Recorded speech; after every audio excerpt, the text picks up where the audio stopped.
Alrighty, good morning, good morning. It is Thursday, November 29, 2018. You're listening to RadioFreeRadford.com. Joining here this morning, we're doing things a little bit different. We have our guest on here with us finally, Geoffrey Preudhomme. Thank you for coming on. I'm doing good. How are you? I'm fine. How are you? Alrighty, so first of all, we'll dive into some questions here. First things off is, I said your name. Where are you from, your major, and your graduation year? I grew up in the military. So we moved around a lot, but my dad did end up stationing around Langley Air Force Base, Yorktown. So he retired in 2010, and we've lived there for 15 years. Now here in Radford. I really feel like Radford is my home because we've contributed a lot here. I'm a senior. We graduated May 2019. And my major, I'm a art studio major. I used to be a caricature artist at Busch Gardens, and then just recently became a poli-sci minor because politics came later in life with the Young Dems, things of that nature. Nice, and that kind of results in our next question. What is your role part of that? Well, first of all, what is the organization that you're with, and what is your role about? True. I am currently the VP of the Radford University Young Democrats. We just revamped ahead of the 2017 Virginia elections, which were the first elections really after 2016. Mm-hmm. And it's, I think it's one of the oldest youth organizations because the Democratic Party is the oldest political organization in the world, and the party's changed and morphed over time. But I used to be a social media director through like art studio and stuff, character art. So I used to, from the logo to all the flyers, contribute my art through that way and things of that nature, and being able to I think I'm pretty good at social media, able to blast things and things of that nature. So that's how I was recruited, was through that. They said we see what you do, we want you to run our stuff. So that's what I did. All right. So how did you hear about the organization? How did I hear about the organization? Well, I always know that, it was always in existence, like the Young Democrats and the College Republicans and things of that nature. But I knew it was kind of lacking here at Radford. It was like on and off, kind of unstable, non-existent. And after the 2016 election, a group of folks from Jack Foley, who was our former president, to Lucas Hodge, who's now a graduate student at Virginia Tech, and John Redsher, who's a student here. He does work with NextGen.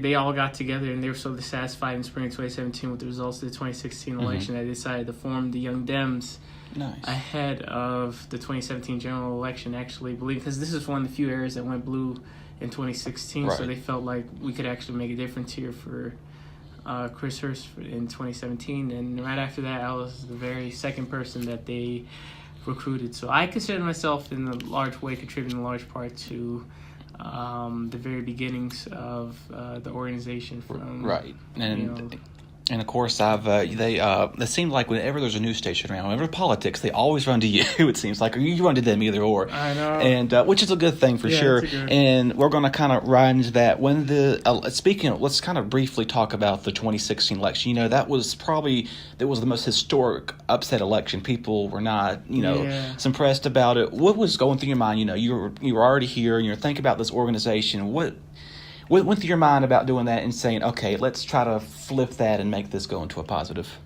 Well, for me, I always knew I was going to be an activist. It was around Ferguson and things of that nature that, I was kind of keeping up with the news, and I realized still kind of non-political, but that's what brought me in, because I saw this civil rights issue. And over time it evolved, and, you saw 2015 prepping up for 2016. You see this guy. For me, I'm not going to lie, I took it as a joke because it is really cartoony and off the wall, but he gained traction. He actually got a base and things of that nature. I think it's because he was so sensationalized. It's necessary to have the news on him now, but in the very beginning with like 20 people running for president, there's no need to have him on every single day. So it's unfortunate. I will blame the news for that, but they are under attack, and they are reporting him now that he is in office, and you kind of have to at this point.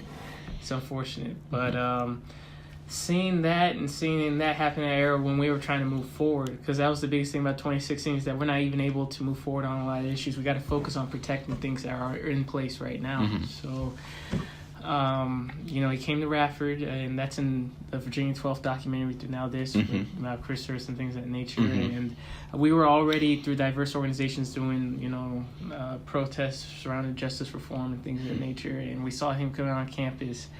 And, of course, there was a divide and things of that nature. But we did meet a couple of days, like, I think, like, the night of or the next day of the announcement, like literally, like the civil rights, and everyone was talking strategies and stuff, and we made sure to keep nonviolent things of that nature, but only if he had done anything, you know, aggressive or said something derogatory. Right. And of course,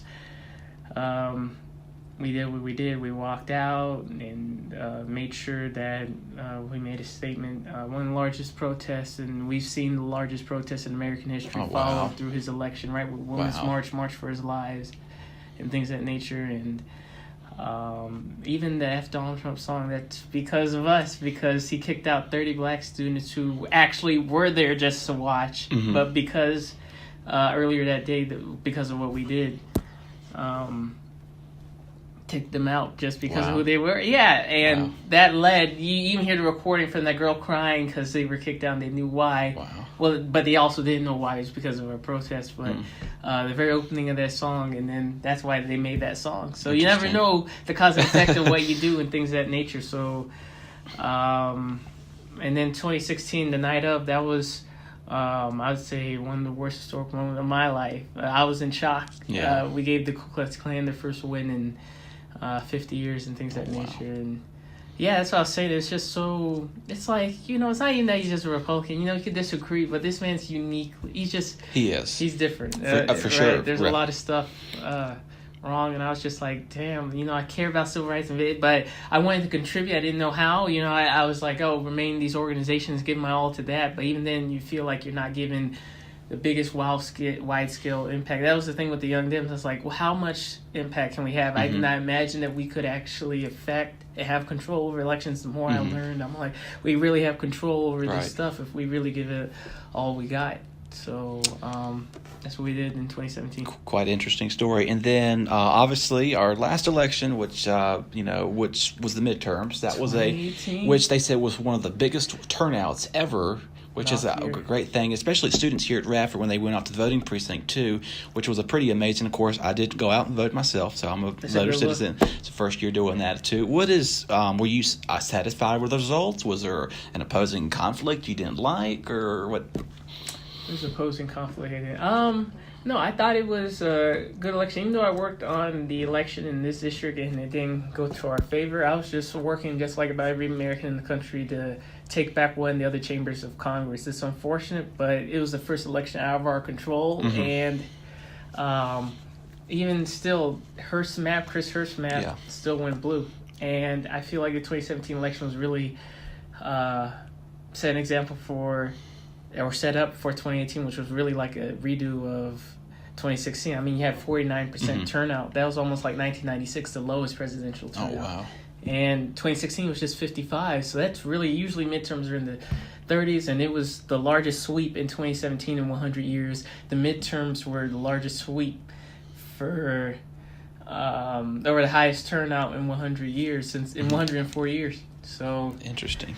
I was pleased. I mean, I wasn't pleased with our results, obviously, but I was able to brush off because we got the House, and we got my ultimate goal in 2016. So we got to do something to contain, at least contain. It's unfortunate with the Senate, he'll be able to pass a lot of judges, which are really unqualified and doing damage. I mean, and those folks are going to be there. It's not for 4 or 8 years. They're going to be there like Kavanaugh for 50 years, which is unfortunate. But for the most part, we're able to extinguish the most extreme parts of his agenda. That's what's so unfortunate about the presidency. Look at folks like Obama. It's like the presidency isn't powerful enough for people who want to do good, but it's powerful enough for people who want to do bad. But I guess that's our country. It's check and balance. Whether it's for the right or wrong reasons. So. Right, for sure. Indeed, some good information you're passing along here with us this morning. And then again, why is it so important if they want to go out and vote, and if they have an interest of getting part of the Young Democrats, how can they do that? Well, it's important to vote. I think we saw it in this election, also in 2017 also with past elections. I mean, I think people got really complacent during the Obama era and stuff like that, and it was really lost in the movements of, Black Lives and things of that nature of not making the vote a bigger priority. But you saw that really shift in 2018. So all these movements, because you can't move forward when you have to protect stuff that is already in place that you took as a given, but it isn't. So basic civil rights, voter suppression, things of that nature. So we came out in force.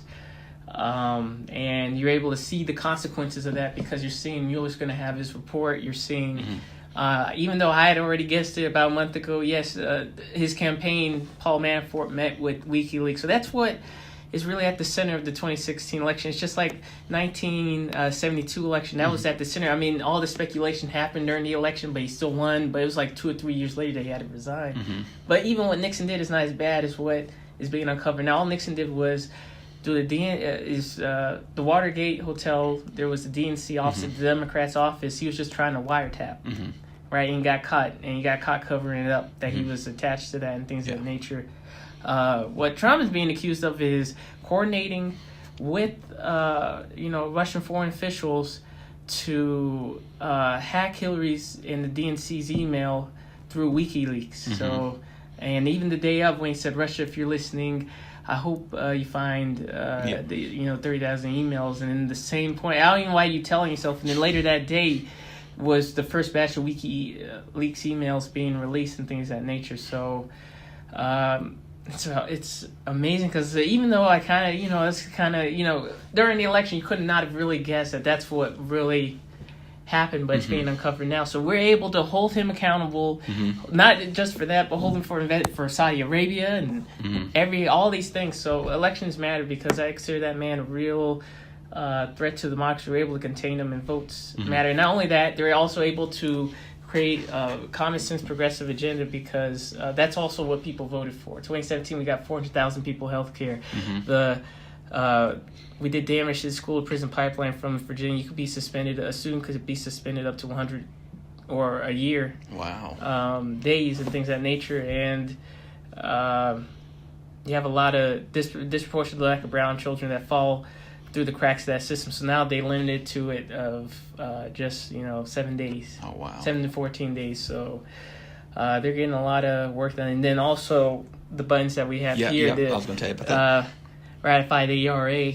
The ERA the Equal Rights Amendment was during the height of the feminist movement, which spawned off Black Lives Matter. I mean, that spawned off the Civil Rights Movement, just like March for Our Lives, the Women's March, and all these progressive movements kind of spawned off Black Lives Matter. Just building off and things of that nature. And the ERA, it got such a fierce backlash from not just men, but it was really conservative women who were saying, like, they internalized their place in society that was given to them by men and saying, like, yes, this will destroy the very fabric of the country, but now even Republicans are on board, conservatives. That's how long it takes for conservatives to catch up with progress. That was just, it's destiny almost. Like, it's, all these things are meant to be. It's not a matter if, it's a matter of when. And the fact that it's taken 40 years, you had a lot of people that worked on that who are not even going to see it come into fruition and things of that nature. So, but everyone can see, like, it's good for our country to have everyone be equal and have the same rights as everyone else.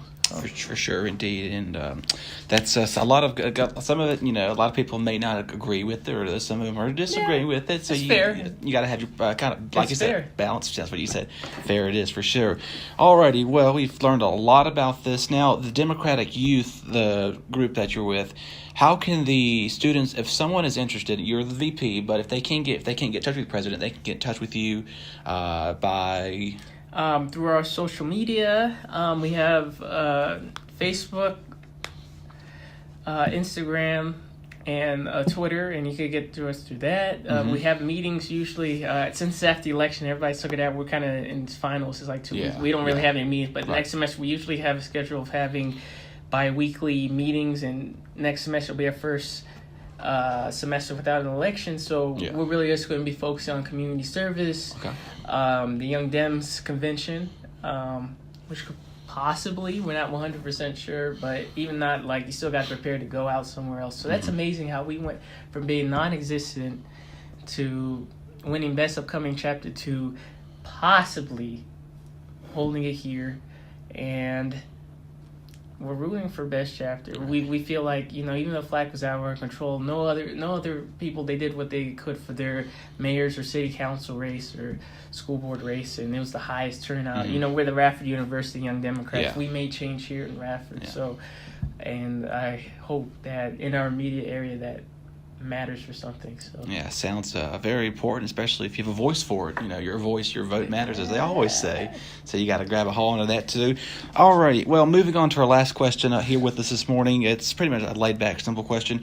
As a senior now, you've seen a lot. You've kind of lived through a lot. As a freshman, you're talking to. What would be some advice you'd give to them out there? Wow. Well, freshmen. One of my biggest regrets was not getting into this stuff earlier. Even in high school or the first part of college, I really could not picture myself being involved in the politics. It was just a very slow process, and maybe that's for some people. That's how it is. You have to find yourself in it. But if you don't think you can make a difference, you can. One person can really make a difference, and better yet, a small group of people can make a splash. Really big difference. So always believe in yourself, what you can do, and not only the potential yourself, but the potential in others. One of the great things about the first parts of this semester, Jack Foley, our president, he had a program called Take the Lead. Okay. And that was one of our mottos, along with the motto I came up, which is vote progressive, not regressive. Okay.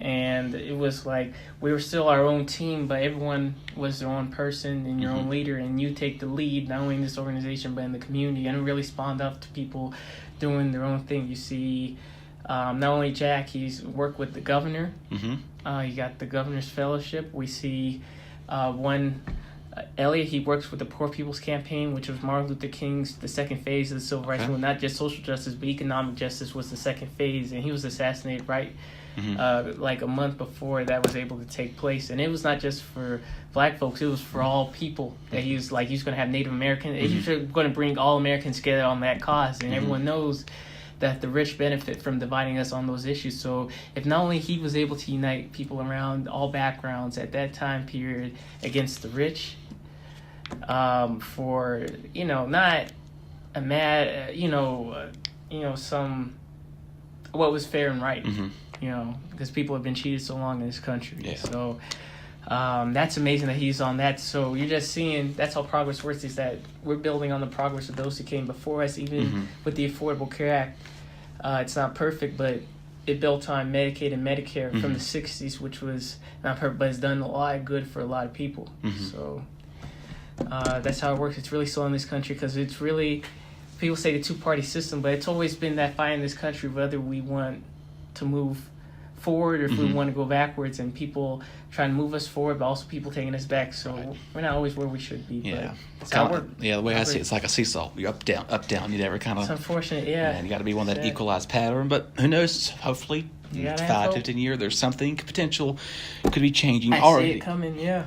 Alrighty, especially with the young youth now, we're on a roll for that too. Alrighty, we'll appreciate you coming on this morning. I learned a lot about that. Thank you. And we'll wish you the best in all of your rest of your semester and your final days here at Radford University, and we hope the Young Democrats continues to grow. All right, thank you so much. Thank you.